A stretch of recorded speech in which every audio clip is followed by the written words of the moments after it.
Bismillahirrahmanirrahim. Assalamualaikum warahmatullahi wabarakatuh. Innal hamdalillah wa nasta'inuhu wa nastaghfiruh. A'udzu billahi minasyaitonir rajim. Bismillahirrahmanirrahim. Innallaha malaikatahu yusholluna 'alan nabi. Ya ayyuhalladzina amanu shallu 'alaihi wa sallimu taslima. Puji syukur kehadirat Allah Subhanahu wa taala, sehingga saat ini kita masih diberikan kesehatan jasmani dan rohani, sehingga kita bisa mengadakan kegiatan kajian selama bulan suci Ramadan yang diadakan oleh Rijalul Ansor yang berada di Kecamatan Grogak khususnya. Shalawat ma'assalam, semoga selalu terlimpah curahkan kepada junjungan kita Nabi besar Muhammad sallallahu alaihi wasallam. Semoga dengan shalawat ma'assalam kita sebagai umat Nabi, umat Rasulullah, selalu diberikan syafaatnya hingga yaumil kiamah nanti. Amin, amin ya rabbal alamin.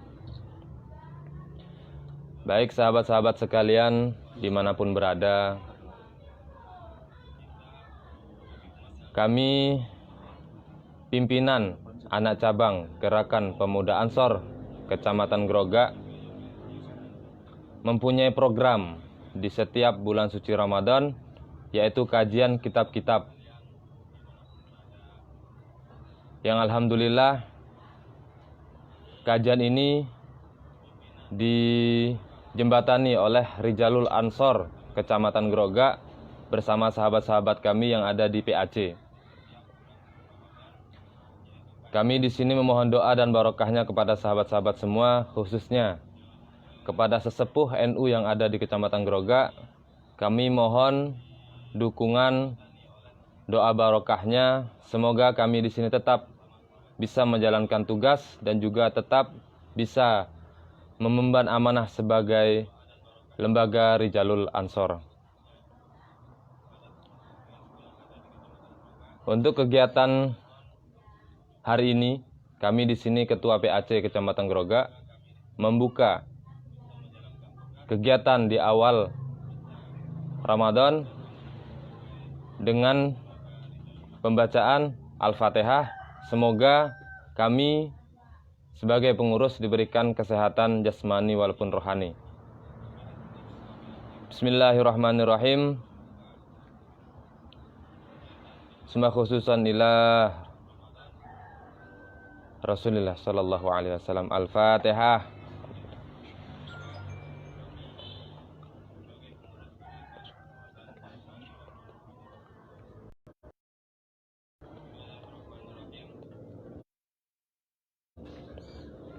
Baik, terima kasih sahabat-sahabat semua dan sahabat-sahabat dunia maya dimanapun berada. Ikutilah kajian-kajian kami yang alhamdulillah kajian-kajian ini pastinya orang yang mengisi pemat Pondok Pesantren Salafiyah Syafi'iyah Sukorejo Situbondo. Yang kitab yang akan dibawakan oleh beliau yaitu Risalah Ahlussunnah wal Jamaah dengan bab At-Taqlid. Untuk membersihkan waktu, mungkin cukup itu saja yang bisa kami sampaikan. Semoga bermanfaat dan pastinya jangan lupa terus ikuti kajian-kajian kami yang ada di pimpinan anak cabang Gerakan Pemuda Ansor Kecamatan Grogak. Kurang lebihnya mohon maaf. Wabillahi wal taufiq wal hidayah. Wassalamualaikum warahmatullahi wabarakatuh.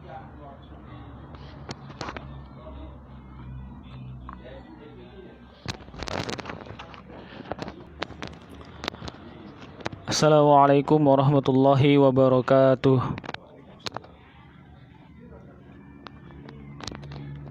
إلى حضرنا مصطفى محمد صلى الله عليه وسلم وعلى آله وأزواجه وذرياته وصحابته وقرابته وتابعين وتابعي تابعين ولهم بإحسان إلى يوم الدين وخصوصا إلى المؤلف رسالة أهل السنة والجماعة. الفاتحة.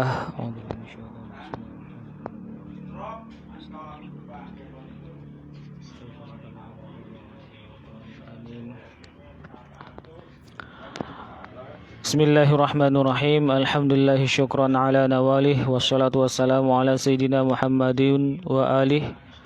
Asyhadu an la ilaha illallah wa asyhadu anna Muhammadan abduhu wa rasuluhu, amma ba'd.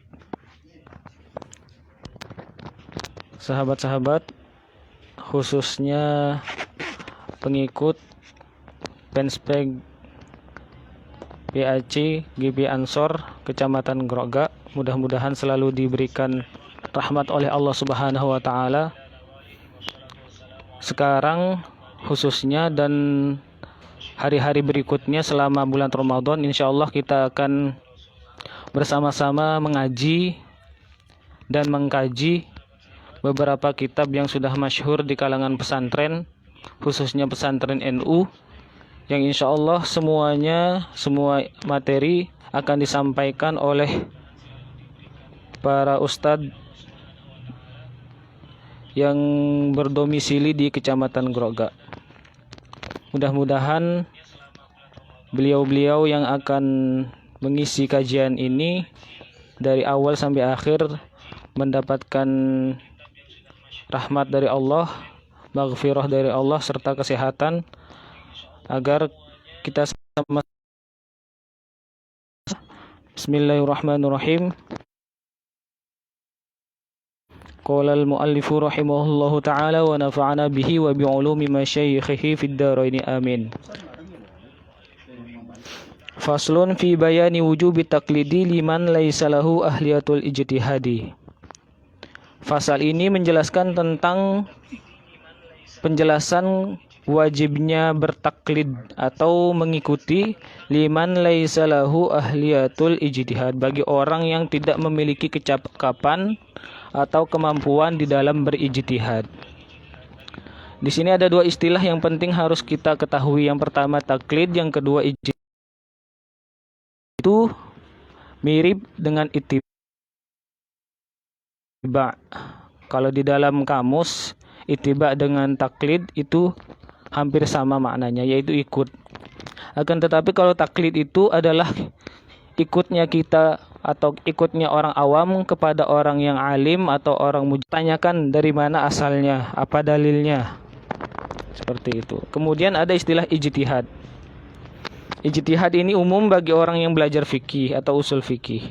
Ijtihad itu kalau secara bahasa badlul wus'i, mengerahkan segala kemampuan seseorang ulama atau mujtahid untuk mendapatkan suatu hukum syariat atau yang dikenal dengan fikih, agar supaya mendapatkan hukum-hukum yang akan dipertanyakan atau dijawab oleh mujtahid itu sendiri.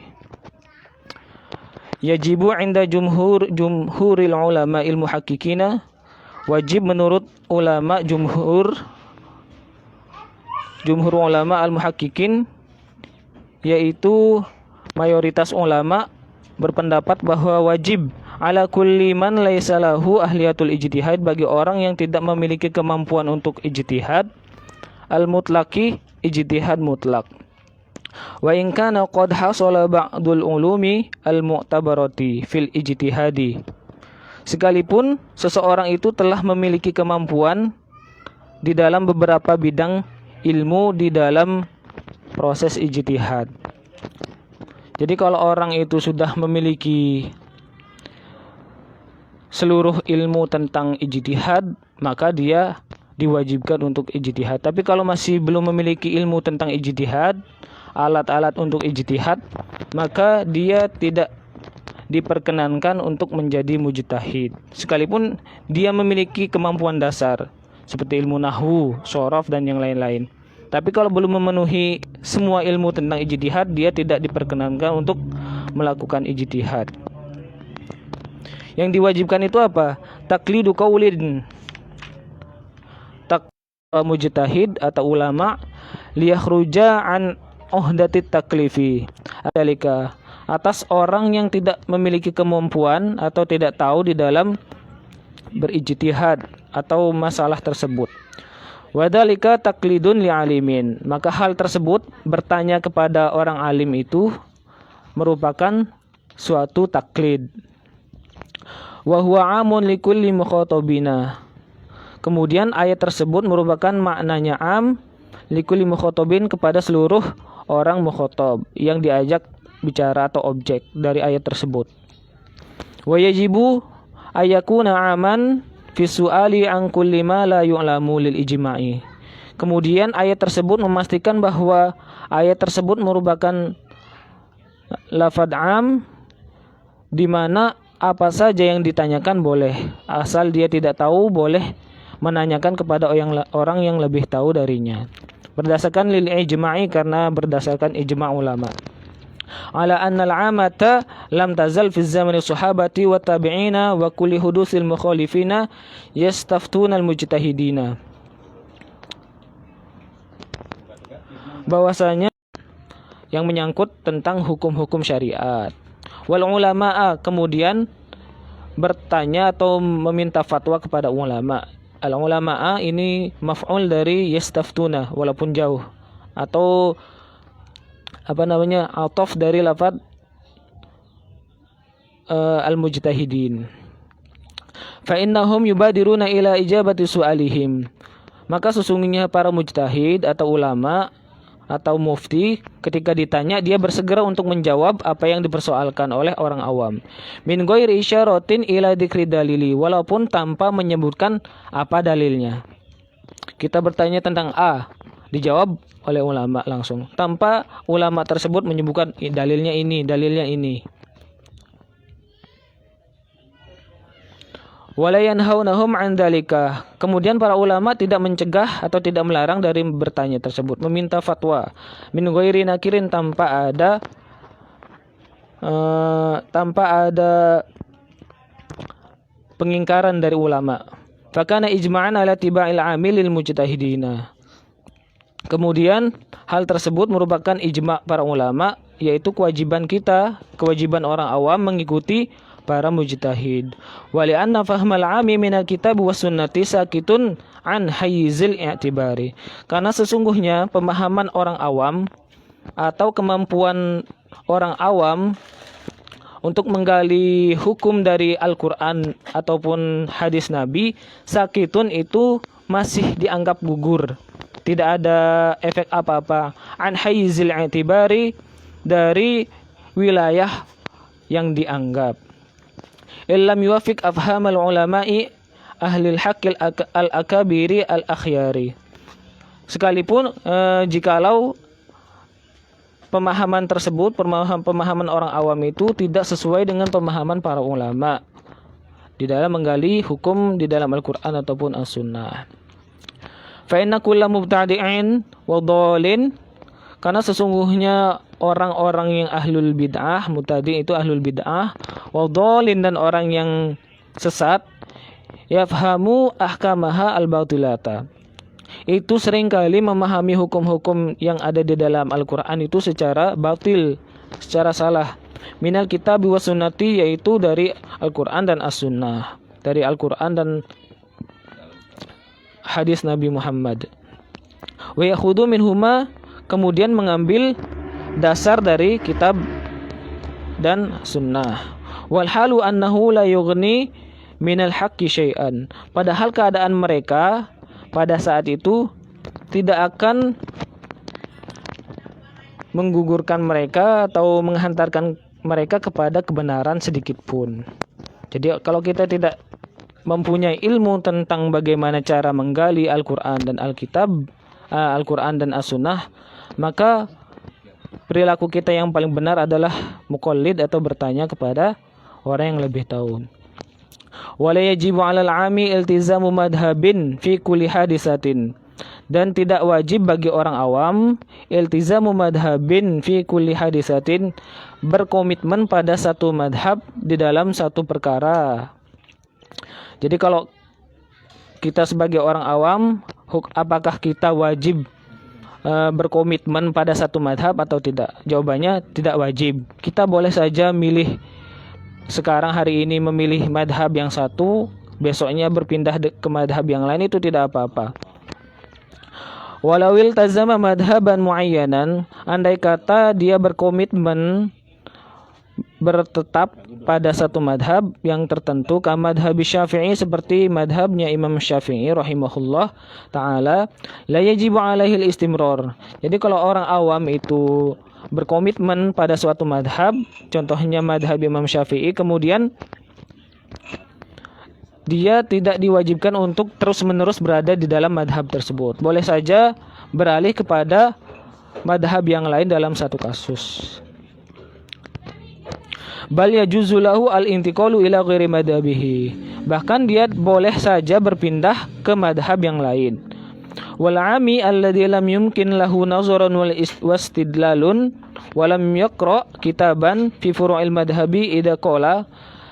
Kemudian kalau orang awam, seandainya orang awam itu tidak pernah belajar kitab, tidak pernah memikirkan tentang bagaimana cara menggali hukum di dalam Al-Quran atau hadis, fi furu'il madhabi, di dalam masalah-masalah furu' madhab, masalah-masalah fikih, ketika dia berkata idza qala ana syafi'iyun, saya ini madhabnya Syafi'i, lam yu'tabar hada, maka perkataannya itu tidak dianggap. Jadi kalau orang awam tidak pernah belajar fikih, tidak pernah belajar madhab, kemudian berkata saya ini pengikutnya Imam Syafi'i, maka konsekuensinya lam yu'tabar hada, maka perkataannya tidak perlu diperhitungkan, alias dia sebenarnya bukan madhab Syafi'i.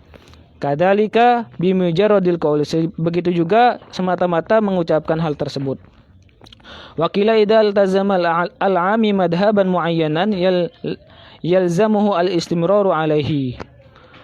Tapi ada ulama yang mengatakan ketika seorang orang awam sudah berkomitmen pada suatu madhab tertentu, contohnya saya berkomitmen pada madhab Imam Syafi'i, yalzamu al-istimraru alaihi, maka wajib menetapi madhab tersebut, tidak boleh pindah.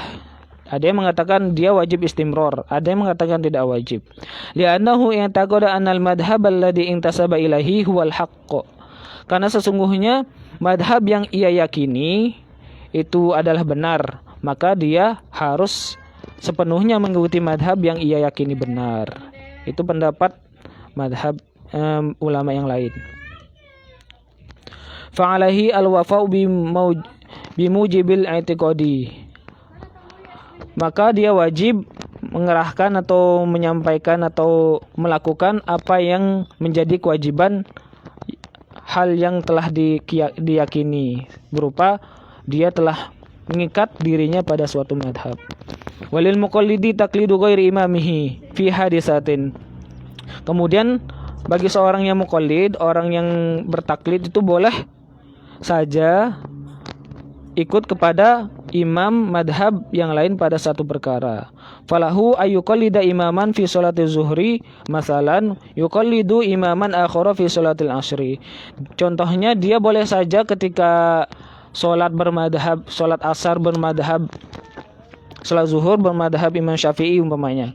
Kemudian ketika sholat asar dia berpindah ke madhab yang lain, madhabnya Imam Abu Hanifah. Itu boleh-boleh saja bagi orang muqallid. Wa taqlidu ba'dal amali jaizun. Kemudian ada kaidah taklid setelah beramal atau melakukan, jaizun itu hukumnya boleh. Maksudnya apa taklid ba'dal amal jaizun? Contohnya dijelaskan oleh Kiai Hasyim Asy'ari. Falau shalla syafi'iyyun zunna sihhata sholatihi ala madhabihi summa tabayyana butlanahu atau tabayyana butlanuhu nuha. Seandainya orang itu sholat padahal dia bermadhab Imam Syafi'i, kemudian ketika sholat sudah melaksanakan seluruh rukunnya, zonna sihhata sholatih, dia menduga bahwa sholatnya sudah sah, sudah selesai, sudah sah berdasarkan madhab Imam Asy-Syafi'i. Summa tabayyana butlanuhu, kemudian dia menemukan setelah sholatnya, dia menemukan bahwa sholatnya ternyata ada yang cacat fi madhabi, di dalam madhab Imam Syafi'i. Wasihatuha ala madhabi ghairihi, namun ada madhab yang mensahkan kebatalan dari madhab Imam Syafi'i. Hukumnya falahu takliduhu, maka dia boleh merubah taklidnya dari madhab Imam Syafi'i ke madhab yang lain walaupun di dalam satu sholat. Wa yaktafi bi tilka sholati, maka dia dianggap sah, dianggap cukup di dalam sholatnya. Contohnya di dalam madhab Imam Syafi'i itu mewajibkan seorang yang bersolat atau melakukan solat itu membaca surat Al-Fatihah secara penuh. Ketika dia lupa semuanya, dia lupa membaca surat Al-Fatihah, kemudian langsung baca surat pendek, Allahu Akbar, tanpa membaca Al-Fatihah langsung baca surat pendek, Iqra bismi rabbikal ladzi khalaq sampai akhir, sampai salam, assalamualaikum. Ternyata dia ingat, perasaan saya tadi lupa membaca Al-Fatihah. Kemudian karena dia sudah belajar fikih atau pernah mendengar bahwa ada madhab yang membolehkan atau tidak mewajibkan membaca Al-Fatihah, cukup membaca ayat yang penting setara dengan Al-Fatihah, itu sudah mensahkan sholat yang diperbuat, maka tidak apa-apa dia beralih ke madhab yang lain. Madhab itu contohnya Imam Abu Hanifah atau Imam As-Sawri. Imam Abu Hanifah dan As-Sawri mengatakan bahwa sholat tanpa membaca Al-Fatihah itu tidak apa-apa selama dia membaca surat yang lain atau surat-surat pendek. Dalilnya faqra'u ma tayassara minal Qur'an. Faslun fi luzumil ihtiyati fi akhdhi dini wa akhdhil ilmi wal indari an fitnati ahlil bid'ah wal munafiqina wal aimmatil mudillin. Fasal selanjutnya menjelaskan tentang kewajiban ihtiyat, hati-hati. Hati-hati di mana? Fi akhdhid din, ketika mengambil agama, wa akhdhil ilmi atau mengambil ilmu, wal indari dan menjauhi an fitnati ahlil bid'ati, dari fitnah ahli bid'ah, orang munafik dan pimpinan-pimpinan atau imam-imam yang menyesatkan. Ki Hasyim Asy'ari menjelaskan yalzamu al-ihtiyatu fi akhdil ilmi. Kita diwajibkan untuk berhati-hati mengambil ilmu. Jangan sembarang orang kita ambil ilmunya. Fala ya'khudhu an ghairi ahlihi, maka tidak boleh mengambil ilmu itu di orang yang tidak memiliki keahlian di dalam bidangnya. Ruwiya atau Rawa Ibnu Asakir anil Imam Malik radhiyallahu anhu. Imam Malik pernah berkata, la tahmil al-ilma an ahlil bid'ah wa la tahmilhu amman lam yu'raf bit-talabi. Janganlah kamu mengambil ilmu dari orang ahli bid'ah, atau jangan kamu mengambil ilmu dari orang yang kamu tidak tahu di mana dia mencari. Wala amman yakdibu fi haditsin nasi, dan jangan kamu mengambil ilmu dari orang yang sering berdusta ketika bercerita kepada manusia. Wa in kana la yakdibu fi hadithi Rasulillah sallallahu alaihi wasallam, sekalipun dia tidak berdusta ketika menyampaikan hadis Nabi Muhammad sallallahu alaihi wasallam. Jadi selain kita diwajibkan oleh Ki Hasyim Asy'ari untuk berhati-hati di dalam mengambil agama, caranya dengan lihat siapa orangnya. Ketika sudah kita tahu profilnya siapa, dia belajar dari mana. Kalau kita tidak tahu dia belajar di mana, ketika kita tidak tahu dia dapat ilmu dari mana, jangan kita sembarangan mengambil. Sekalipun dia baru datang ke kampung kita pakai sorban, pakai jubah, jidatnya hitam, kemudian kita tidak tanya dari mana dia dapat ilmu, kita tidak tahu dia dapat ilmu dari mana, kita tidak boleh mengambil sembarangan. Karena itu adalah larangan dari Nabi Muhammad SAW.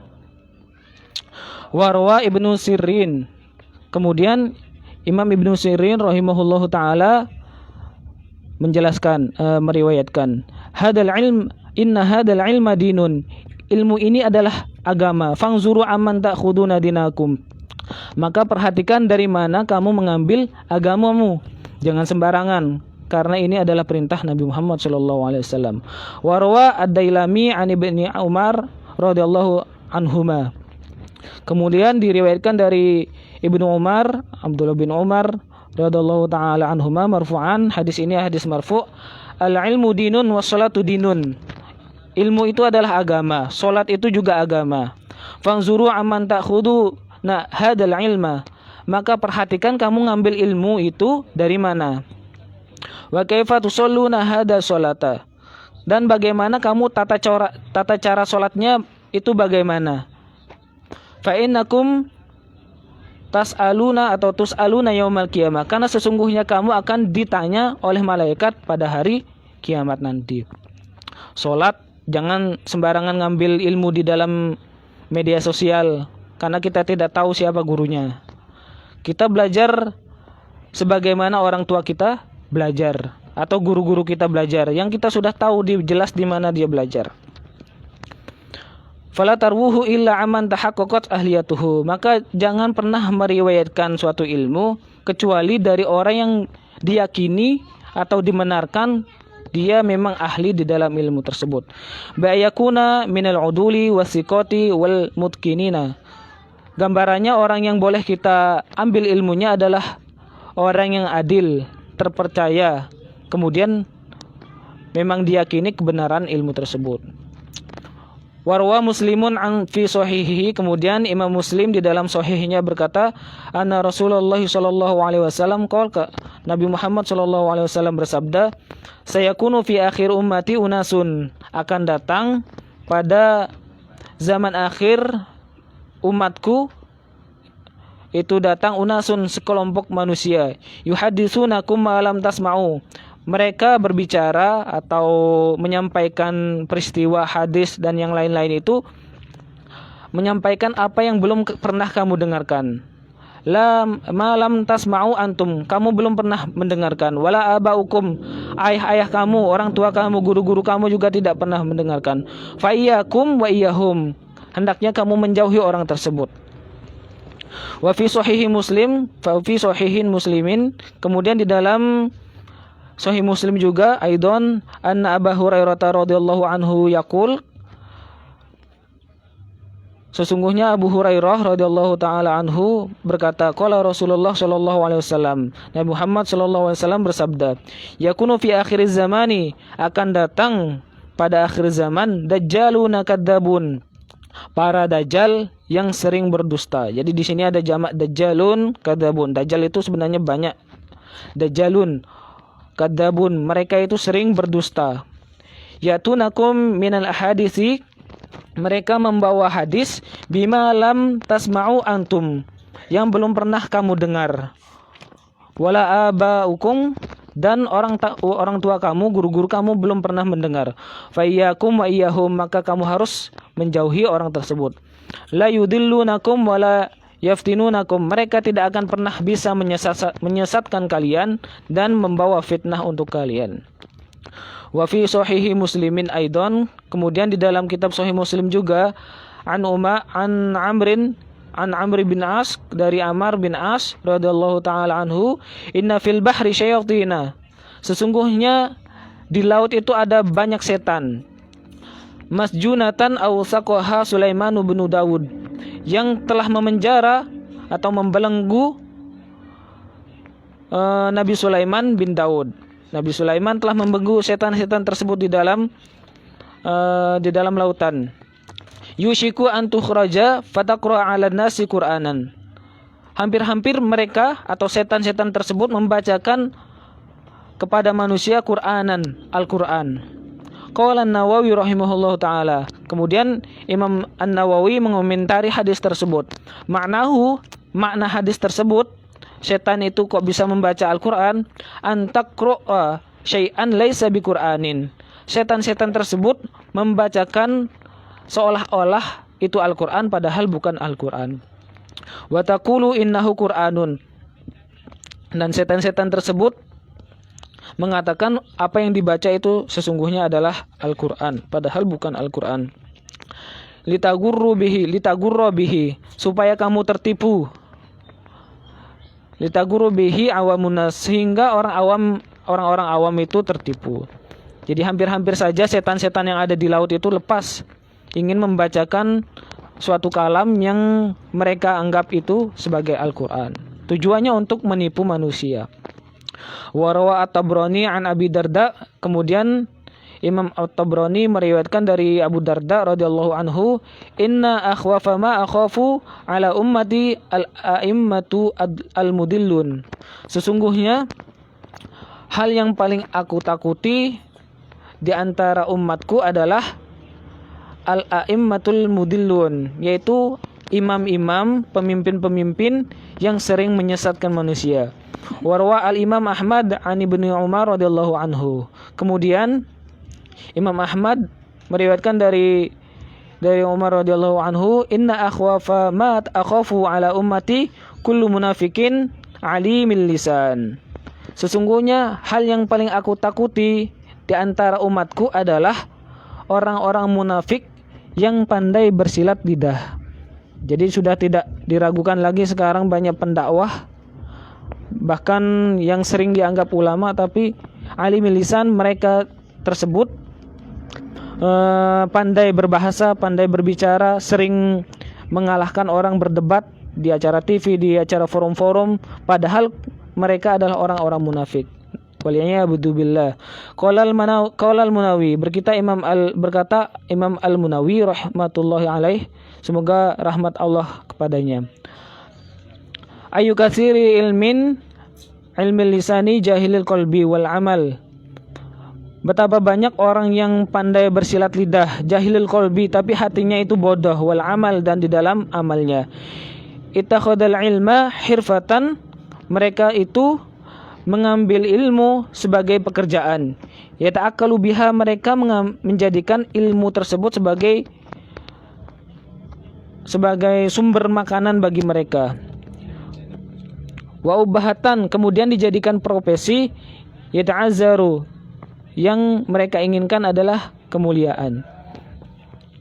Jadi kata Imam Al-Munawi, betapa banyak orang yang alim di dalam berbahasa, sering berdiskusi, sering ceramah di mana-mana, tapi mereka itu hanya alimul lisan, hanya pintar berbahasa, bersilat lidah, tapi jahilil qalbi, hatinya itu sangat bodoh dan amalnya pun sangat bodoh. Yad'un nasa ilallahi ta'ala, mereka itu sebenarnya mengajak orang-orang untuk datang kepada Allah Subhanahu wa ta'ala, untuk beribadah, untuk bersedekah, untuk berpuasa, untuk sholat dan yang lain-lain. Wa yafirru huwa minhu, tapi dia sendiri menjauh dari Allah Subhanahu wa ta'ala. Ini yang ditakutkan oleh para ulama juga, yang ketika mendengar suatu hadis, ada 3 kelompok di mana mereka akan dimasukkan ke neraka sebelum para iblis, para setan, kemudian Fir'aun dimasukkan. Ya, salah satunya adalah mereka yang ingin dianggap dirinya ulama.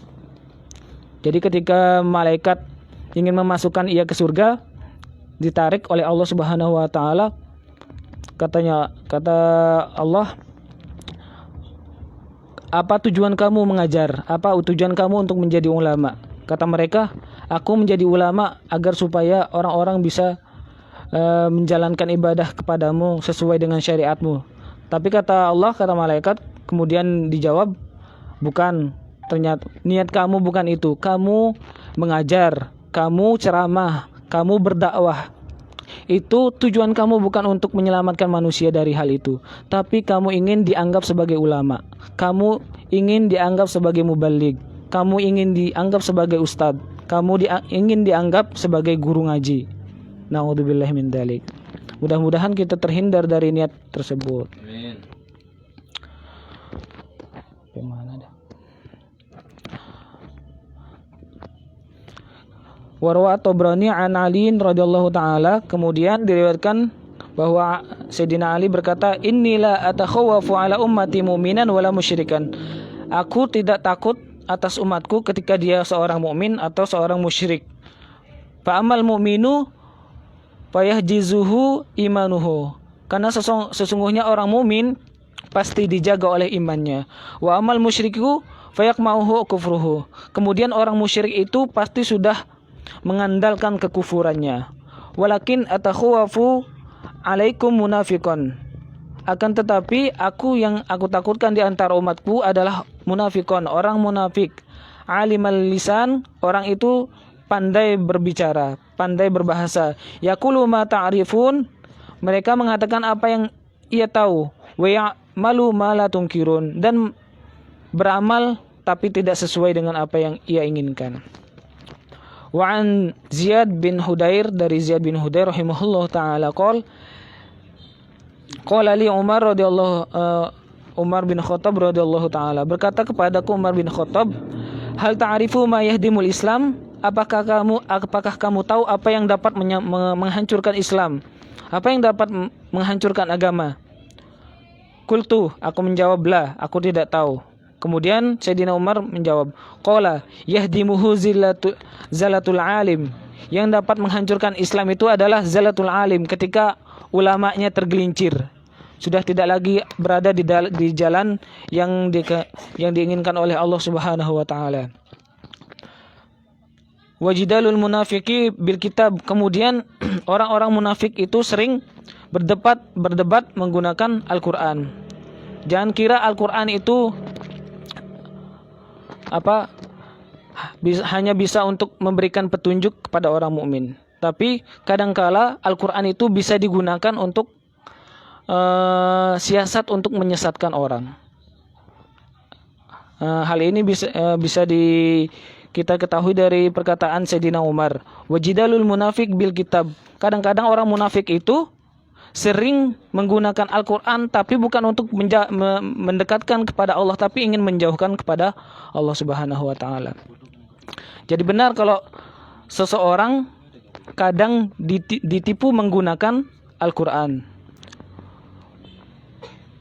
Wa hukmul aimatil mudillin. Kemudian keputusan imam-imam atau pemuka-pemuka agama yang menyesatkan.